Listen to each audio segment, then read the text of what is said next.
My name is Bill Thomas.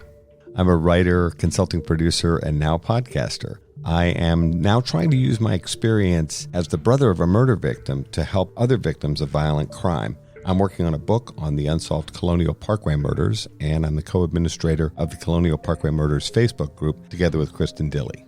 My name is Kristin Dilley. I'm a writer, a researcher, a teacher, and a victims advocate, as well as the social media manager and co-administrator for the Colonial Parkway Murders Facebook page with my partner in crime, Bill Thomas.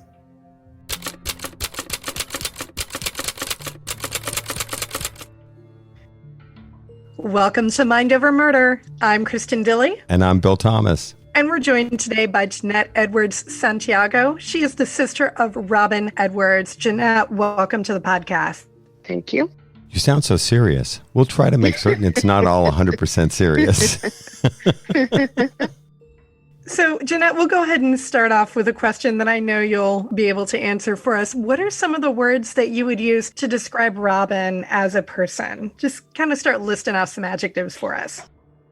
Curious, wise beyond her years.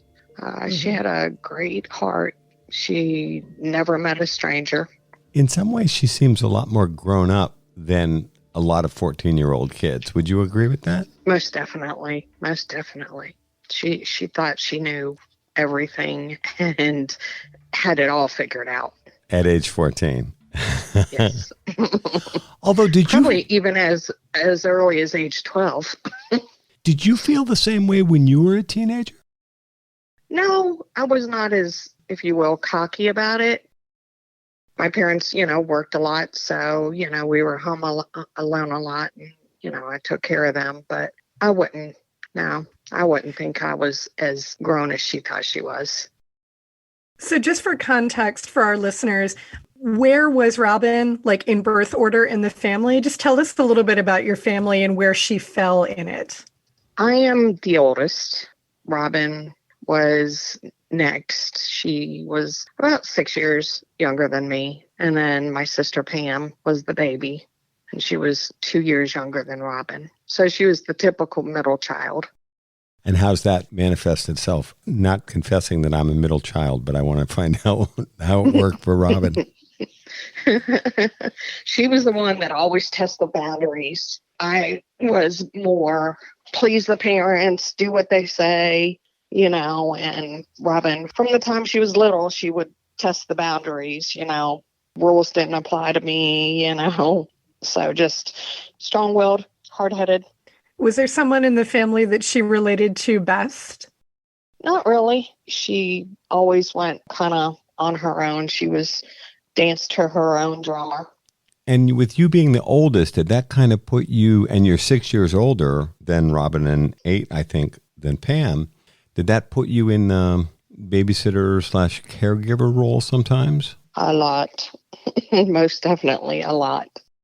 My parents would work different shifts throughout us growing up, and so I would either be babysitting when they were on day shift, or I'd be watching after them on second shift. And towards the end of Robin's short life, my parents worked third shift. So, but yeah. And what is third shift for those of us who may not be aware? Can you tell us what third shift is? 11 to 7 in the morning, 11 at night to 7 in the morning. So basically overnight. Were your mom and dad, were they working split shifts? In other words, was one working one shift and another, so parental figures were coming and going? Pretty much. I believe when Robin passed, dad was on second shift and mom was working nights, or maybe I have it backwards. But, there was time frame that, but none of the parents were home. And so that must have made it challenging for you, I would imagine. With your mom and dad coming and going, that had to make things challenging for you as the oldest. Yes, because I felt like I always had kids, always. And I used to throw little temper tantrums, when I was still kind of early teenager, I don't want to babysit. I want to play with my friends. And then did that have an impact as well when you were out and a bit older and wanted to go out with friends or date or whatever? No, because by then I had a child. So I was in the role of mom. So again, caring for little ones. So tell us a little bit about Robin. What were the things that she liked to do? Music she listened to, people she hung out with, movies. Just give us a little bit more about her. I think she sounds like a funny and interesting person. Yeah. So one of the best recollections I have of her is she was over at my apartment and sorry. It's okay. You can actually see, what's going like a movie playing in my mind. But that song by Michael Jackson, Bad, was really popular. Yeah. And she was dancing around the living room, dancing with my kids to that song and just having a great time. The kids were laughing. And it sounds very joyful in that regard. Yep. It was a good weekend. She had spent the weekend with me and we had a good time. It sounds fantastic. And so was she into the popular music of the day? The Michael Jackson, yes. Madonna, Cyndi Lauper, they were all really big back then? Yep. But then it would depend on the crowd as well. Like she would be great with the pop culture people. She was good with the heavy metal people, It just depended on who she was with, My dad loved all the original old-time country, so she would sing along to Elvis and Johnny Cash, and, so it was kind of depended on who she was with, what genre she was listening to, so. Oh, that's really fun. She was pretty easy, just flowing with it. So everything from Elvis to hair metal and every stop in between. Mm-hmm. Exactly. I sort of forgot how big that hard rock and heavy metal stuff was in the late 80s. I mean, it was really, really popular. All those bands. Yep. And then what were some of the places where she would hang out? Would she go roller skating or go to the arcade or the movies? Movies once in a while. Arcades, but there was a little spot, they called it Crystal Lake, and all the teenagers would go there, of course, mostly the older teenagers, but, Robin would be right there following behind, jumping in the swimming hole and hanging out there, having a good time with a bunch of people. So Robin tended to hang with people who were maybe a little older than she was because she was a little older? Yeah, she related to the older crowd better than she did, people her own age. Do we have any sense of how Robin knew David and his cousin? So Robin was actually dating David's cousin. So they had been dating maybe a couple months. And then, they all were going to go out to the movies. And that's basically how she became acquainted with David. She met him that night just by happenstance that Michael and David's mom didn't drive them, that she had a headache. So David volunteered to drive the kids to the movies. The younger kids were not old enough to drive. So is that how David ended up in the designated driver role? Yes, because they were all about 14, 15. Do you know what they were going to end up doing that evening? I mean, they went to see a movie and go to the arcade, I assume. Do you remember what they were watching? No, they ended up being sold out, in fact. So they ended up not even getting to go see a movie. But she likes scary stuff. So, the scarier, the better. Also very popular then. Would the movies have been in Newport News? Yes, it was in Newport News. Over in the New Market area, actually. Okay. All right, you two Virginians, can you explain where that is for people that don't live in Newport News? It's like the New Market North shopping mall. Is that pretty much where we would be talking about, Janette? Yep. New Market North? Yep. And then how far would that be from where your parents live?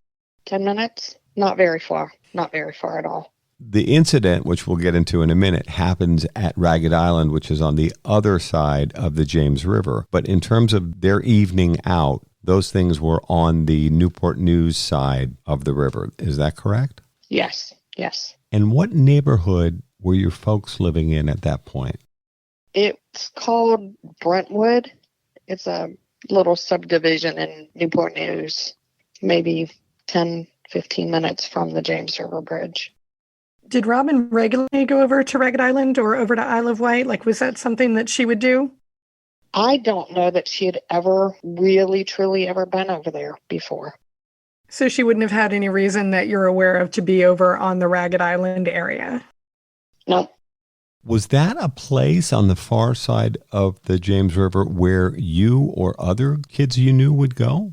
So Nope. It's kind of outside your experience. Yes. I didn't know anything about Ragged Island until this incident. Now, where were you when you learned that Robin didn't come home the night before? I had an apartment in Yorktown close to the Coleman Bridge. So I was a good 30 minutes away, maybe 40. I'm terrible at judging time. Me and my first husband and the kids were at home. And actually, in fact, I had been at the emergency room all night long with him. So shortly after arriving home in the wee hours of the morning is when my dad called and was looking for Robin. You're listening to Mind Over Murder. We'll be right back. Who wants some brand new Mind Over Murder merchandise? You do, of course. And our friends at TeePublic have hooked us up with some great merchandise. There are Mind Over Murder t-shirts available in about 6 different weights. Female, male, soft, not so soft, something that looks like your old gym shirt. All of the above. And in any color that you want as well. The possibilities are limitless. And then we have tank tops, crew neck sweatshirts, which probably won't be big in July, but might be more popular, say, in October. Better for those cooler months. And also for cooler months, long sleeve t-shirts, baseball t-shirts, and you get to configure the color of the shirt and the color of your sleeves. You could do your entire women's softball team in Mind Over Murder t-shirts, baseball I like style. that idea. We've also got mugs available, magnets, stickers, laptop cases, phone cases, and tote bags. I'm going to order a couple of tote bags. I can take one every day of the week to school. We've got masks, which I hope we won't be wearing soon. Right? And wall art, notebooks, a pillow. I don't know if I need a Mind Over Murder pillow, but somebody else might love it. Perfect for your living room. And then for the younger crime fighters, we have kids t-shirts, kids hoodies, kids long sleeve t-shirts in a variety of colors. All of these things can be configured just about in any color you can imagine. And then my favorite, the Mind Over Murder onesie for the smallest crime fighters among us. So if you're interested in any of this great merchandise, take a look at the website at teepublic.com and type in Mind Over Murder Podcast. You can also look for links on our social media pages and in our show notes. We're back here at Mind Over Murder. Now, had Robin, I'll use the expression run away, had she run away before or been out all night? Couple times. And she had taken off a couple times, and probably about 2 weeks before she went missing, she had ridden her bicycle from my parents' house to my apartment because she was going to meet a boy, and he didn't show up, and she was further towards me than she was being at home. It's quite a bike ride, isn't it, to go that distance? Yeah, I don't think I could have done it, even back then. So what was her point in coming over to visit with you? She hadn't met up with the boy, so she kept on going, or how did it work? Yeah, he didn't show up, so she kept going. And she was hoping that I was just going to pick up her bicycle and put it in the back of my car and take her home. But being a mom already, I was like, no, I'm not doing that. So I had to call my mom and tell my mom where she was. And so she wasn't talking to me when she disappeared because she was still angry with me. Oh, she was mad. Oh. And that bike ride incident, how did she get back home? Did your mom come to get her? My dad picked her up. Uh-huh. Mm-hmm. He had a pickup truck, and he came and put the bike in the truck and took her home, and she got in a lot of trouble. And she was So- steamed with you because you didn't just help her out of that particular situation. Correct. She was mad at me for being an adult. So this sort of runaway pattern, this happened several times. Where would she go when she would, quote unquote, run away? The first time she took off to this older guy's house. He was not even a teenager anymore. He's early 20s, and her good friend Donna took off, and they were actually gone 2 weeks before they came home. Oh, wow. Yeah, it was crazy. Some of these guys, these older guys, sound kind of creepy to me. Am I being judgmental? I think it's creepy. Then again, too, Robin portrayed herself as being an older person. Mm-hmm. I don't know that she actually lied about it, but the way she carried herself was not like a typical 13, 14-year-old. So she had the air of her possibly coming off as an older person than she was. I think it was still apparent that she was a minor, but young guys sometimes, no offense, they like the younger girls. Mm-hmm. This guy's in his 20s at this point, if I'm understanding the chronology. Was he a regular part of her life, or do we have any sense of that? I think she knew him through a friend, but I think she wanted to date him. And Mom, of course, forbid it. And Robin's true fashion, she did what she wanted to do. And then she, I guess, recruited her friend in the plan, and they both took off together. Was the friend also with this guy or these guys for 2 weeks? Yes. And during this 2-week period in which they were missing, were the police involved with this at all? Yes. But they weren't really actively doing anything. They took the report, and they just didn't seem like they really cared. They weren't looking for a missing 14-year-old? Nope. Would this have been Newport News PD or another agency? Newport News. And the place where she was staying with her friend and this man and perhaps others, was it in Newport News or elsewhere? I believe it was Newport News. Given our shared history here in the Colonial Parkway murders, the lack of follow-up from law enforcement is disappointing, but I didn't fall out of my chair when you said it. Wow. Yeah. The only thing that encouraged them to come home was my mom did a interview on the news with one of the reporters and begged for her to come home. And they actually saw the news, and they both looked at each other and said, wow, they actually do miss us. The next morning, they came home. And Was that with Wavy 10 or was that with another news station? Wavy 10. Maybe 10. Our friend Andy Fox. I'm sorry, I don't know that it was Andy, and I almost said that it was, but I think that our first meeting with Andy was when he announced. So, but I could be incorrect.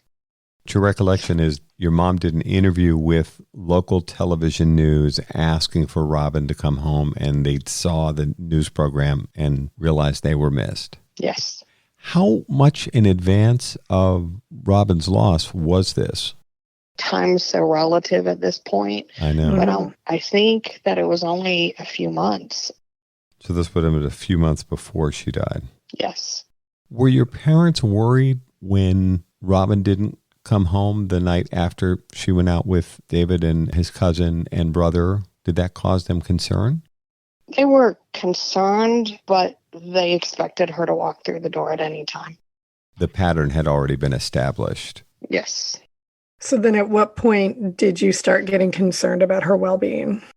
When my mom was contacted that there had been a truck found with belongings, possibly Robin's things, then it became, oh, she's not coming back. Back then, you couldn't report anybody missing until they'd been gone a full 24 hours.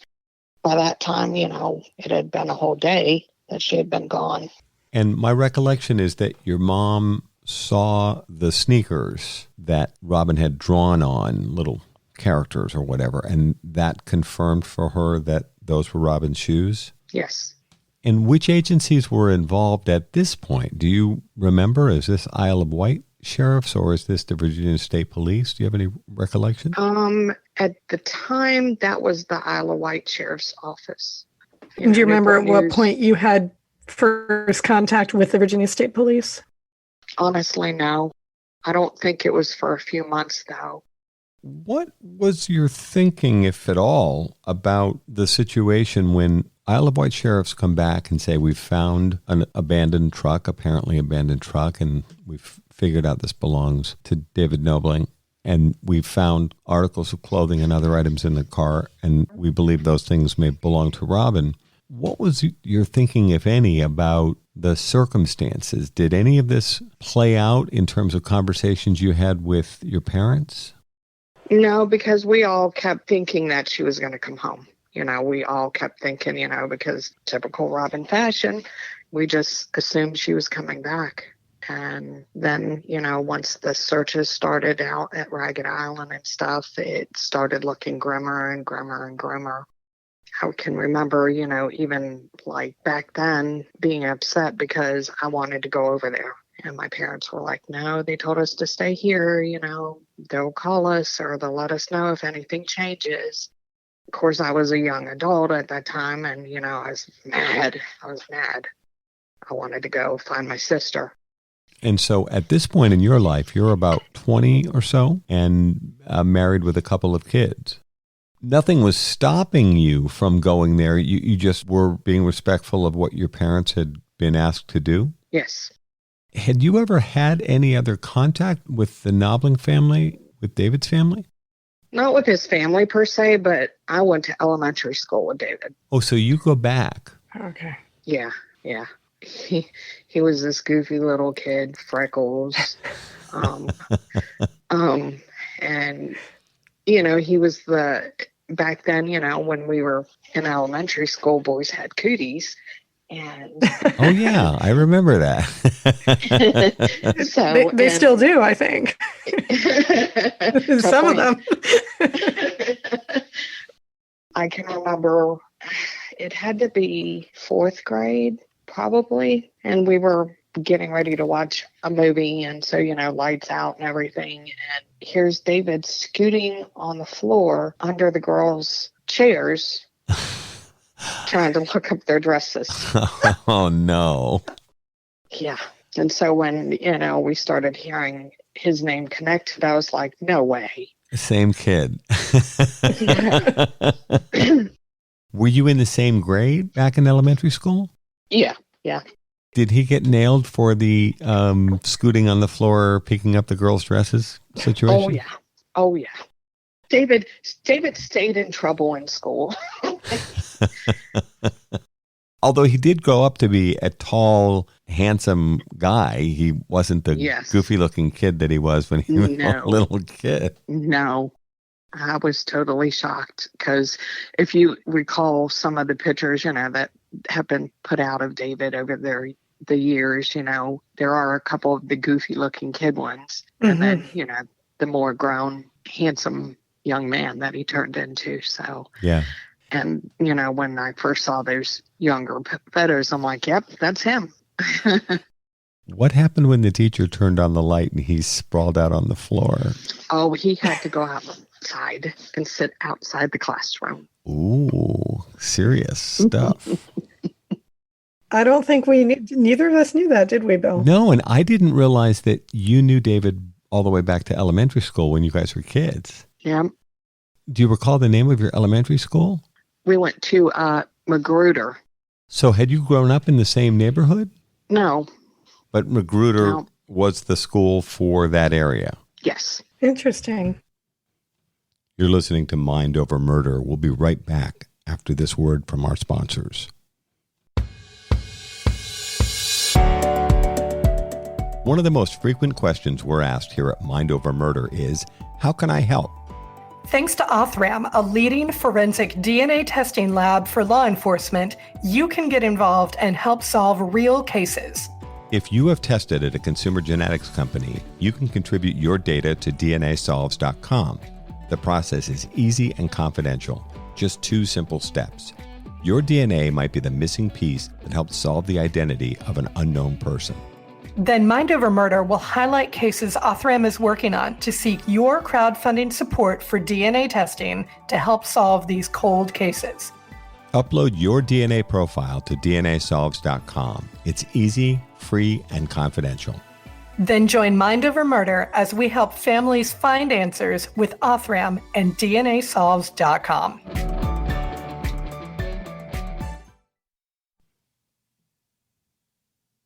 We're back here at Mind Over Murder. Now, your recollection, Janette, is that, and I know we're looking back 34 years later, so no one's expecting your memory or any of ours to be perfect, but your recollection is that the Isle of Wight handled the case initially and that Virginia State Police got involved a bit later. Yes. Did your family ever get an explanation as to why Virginia State Police became the lead agency once they realized they weren't dealing with a missing persons case? Was that ever explained? Yeah, because of the proximity of the parkway and the fact that it was a state park, I think is what they explained it to us. Mm-hmm. Ragged Island was a state park. You're referencing the parkway. So are you saying because of the first of the Colonial Parkway murders a year before or for another reason? The first set of murders on the parkway. Now, again, I know we're looking back at this 34 years later and a lot of things get blended. We've been told that many investigators were not linking the murder of Cathy Thomas and Rebecca Dowski to the murder of Robin Edwards and David Knobling a year later. Is your sense that maybe there was some discussion along those lines? They had played back and forth, if I'm remembering correctly, with the idea of the possibility. And then I think, again, if I'm remembering correctly, once the third couple is when then they started saying, most definitely it's a serial killer. So at the time of the Call Haley disappearance, and then we're back on the parkway. Yes. Which for everyone else's benefit, as you mentioned a few minutes ago, Janette, is 30 plus minutes away. It's not like it's right next door. Right. So by the time we get to incident number 3, the disappearance of Keith Cole and Cassandra Haley, now your recollection is they start to talk about these incidents could be related. Yes. Can you tell us, this is of course the biggest question that all of our listeners have with all of these cases. Can you tell us what you know about the DNA evidence in Robin's case? And can you tell us what the status of the testing is with regard to that today? They did have DNA. And I know that the last time I had talked to, and it's been a couple years now, the investigator in charge, they were running it through you're going to have to help me with this because I stink at this kind of terminology, but the database that links, all possible samples and people. CODIS. Yes.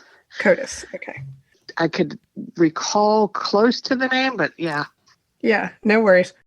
But it's been a while since you've had a discussion with the investigators about any DNA testing. Correct. In Robin's case. Yes. One of the things that we're talking about with the FBI now, and this is just in the last few weeks, and we have a new head of that Newport News office. We're talking with them about conducting new forensic testing in Cathy and Becky's case. And one of the things I'd like to revisit with you is talking to the Virginia State Police about doing the same thing in Robin and David's case. Is that something you think you'd be open to? Oh, most definitely. Funny, a lot of people don't know this about you, but you have a medical background yourself. And so you actually have a little bit more of a base of knowledge than the average citizen in terms of how medical tests work. Yes, that's correct. What are your thoughts about the Virginia State Police's handling of the case thus far? Not real positive. They do every once in a while send out a little email saying, hey, nothing new going on. just reaching out. But I still don't think that there's enough communication with the family and so many unanswered questions. When's the last time you think you spoke to the case agent regarding Robin's case? I received an email between 6 and 8 months ago. So you'll go a ways, months, without talking to anybody? Yes. Do you know if there's enough DNA evidence remaining in Robin and David's case to be able to be tested? Possibly not. I know that there was not a lot at the time. And, I know there's technologies and advancements all the time. But my last recollection of that, there was not a whole lot specimen left. The good news is that some of the new tests take a lot less evidence than has ever been required before and can give us better results than we've ever had before. And even the advancements in the last 5 years have been dramatic, which is one of the reasons why I think we all need to be pushing on this and asking Virginia State Police to consider retesting the remaining evidence. I know you and I have talked about this before. If it came down to it, if the testing did consume all of the available evidence, is that something as a family member you'd be comfortable with? Yes, because if there's any inkling of hope that this might be what it takes, absolutely. So if this was our last best shot, you'd be willing to take it? Yes. Even if that meant that we might not have any evidence after that point? Yes. When you last spoke with the investigator, am I wrong in my recollection that you thought that he might also be willing to take that shot? Yes. Do you recall anything else that he said about that? No, he was pretty optimistic at the time that we had talked about it, that, this was going to be the break.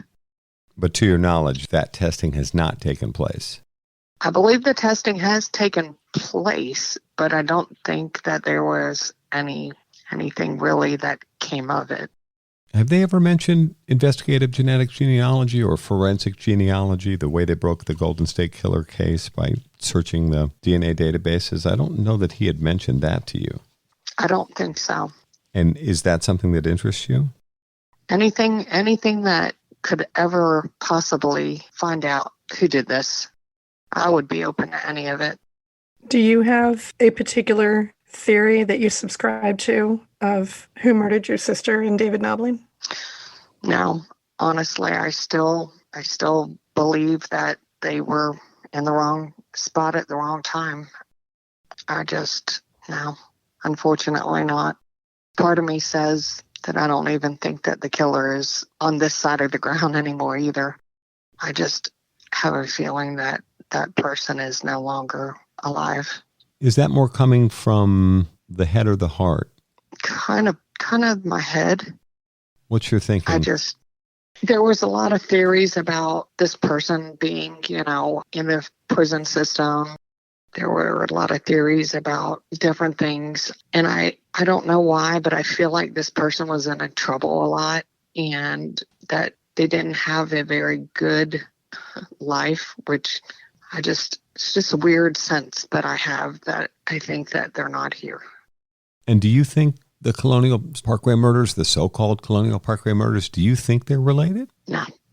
I just think that they were grasping at straws back then, and it was, just the fact that they were couples. I know there's been different theories that, it could have been the same person or group of people, and they were just trying to figure out their style of murder. But deep down, I don't think so. So flipping that around, your thinking is that Robin and David's killing is an independent event. Yes. Tying the two threads together, the two things that you mentioned, your thinking is wrong place, wrong time, and that this is not related to the other incidents in the so-called series. Yep, I don't think so. What do you think that Robin and David might have witnessed out at Ragged Island, assuming that's where this took place? Probably a drug deal gone wrong. That's kind of, a lot of people that I've talked to, that was a place that lovers met, or you met, when you wanted to handle some kind of discreet business. And I just think that they probably thought that they saw something that they didn't. or maybe they saw something, you know. I just think it was a happenstance of, being there and the bad guys being there too. There was some speculation that Ron Little and Liberty Securities might have been involved somehow in several of the different murders associated with the Colonial Parkway. We know that your mom, Bonnie, worked at Liberty Security briefly. Can you talk a little bit about that? Like, what do you know about Liberty Security and Ron Little, if anything? Just that he knew my mom. They had worked together in the security business. And I remember him being a so-called suspect for a while. But then, if I'm remembering correctly, he was deported and gone. Yeah, he was deported in August 1989. Has your mom ever talked about Ron Little or her work at Liberty Security? Not a whole lot. I know that they worked together. She hasn't said a whole lot. At the time of the incident, did I hear you correctly that you said you'd never been to that Ragged Island parking area Never. next to the bridge? Nope, never been there. You've been there since? Yes. How many times do you think you've been there over the years? A lot less in the last 10 years than previously. I didn't, for many years, have a reason to be over that way. So, the only reason I would go there is to, stand there and talk to Robin. Or, we had a memorial service there one time. Does that location have associations for you? In other words, is that a place you would think of Robin when you went to visit? Yes. My third child actually has been living in Carrollton for the last 3 months. Mm-hmm. So, of course, I've been over there a lot more than, I would have any other time.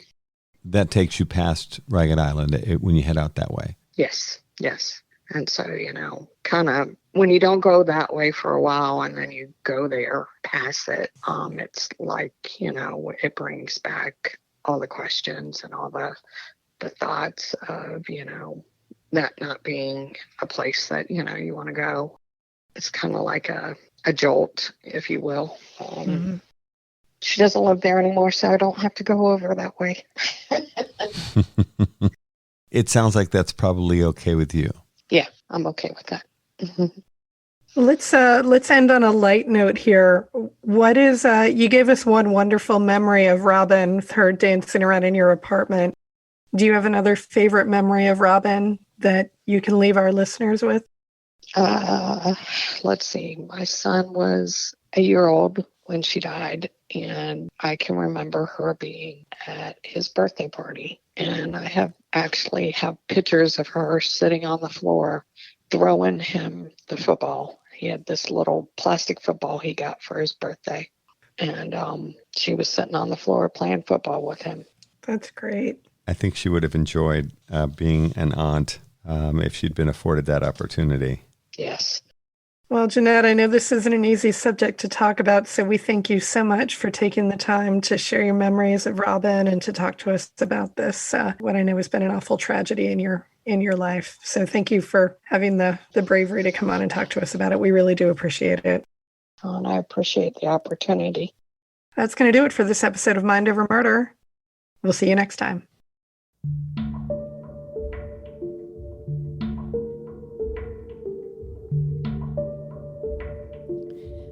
Mind Over Murder is a production of Absolute Zero and Another Dog Productions.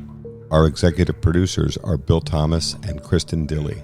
Our logo art is by Pamela Arnois. Our theme music is by Kevin MacLeod. Mind Over Murder is distributed in partnership with Crawlspace Media. You can follow us on Facebook, Twitter, or Instagram. You can also follow our page on the Colonial Parkway Murders on Facebook.